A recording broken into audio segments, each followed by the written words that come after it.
Yeah, the trade talks with the U.S. basically non-existent right now. Donald Trump still not sparking talks again with this country after those Ontario-funded ads that were airing through Game 1 and 2 on the World Series. So no talks there. So in the meantime, Prime Minister Mark Carney, he was in the UAE, he was in South Africa working on deals to try to bolster the attractiveness of the Canadian economy, and specifically with the steel and lumber. They're trying to diversify here, work on more trade partners, but also trying to keep Canadian businesses buying Canadian. And the way they're doing that is that they're basically reducing the steel import quota from 50% to 20% of 2024 levels. This is mainly targeting Chinese steel making its way here. China is Canada's second largest steel partner. But with countries with free trade with this country, they're dropping the quota for imported steel from 100% to 75%. They're also making it cheaper to freight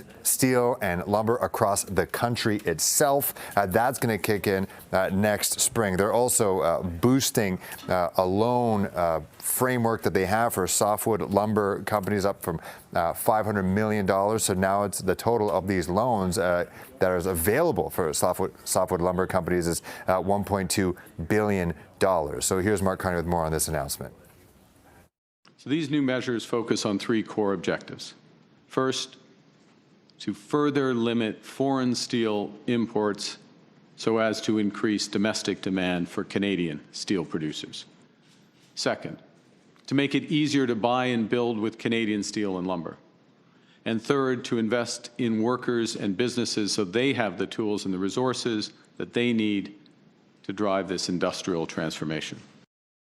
So more protections for steel and lumber, but nothing new in terms of protecting those in the aluminum industry. Also, the Prime Minister said he has spoken with President Trump in the last 24 hours when asked if trade talks were part of that conversation. He said it was nothing newsworthy. Maybe something newsworthy will happen next week. Carney confirmed that he will be in D.C. for the World Cup draw. Obviously, Canada, U.S., and Mexico are hosting.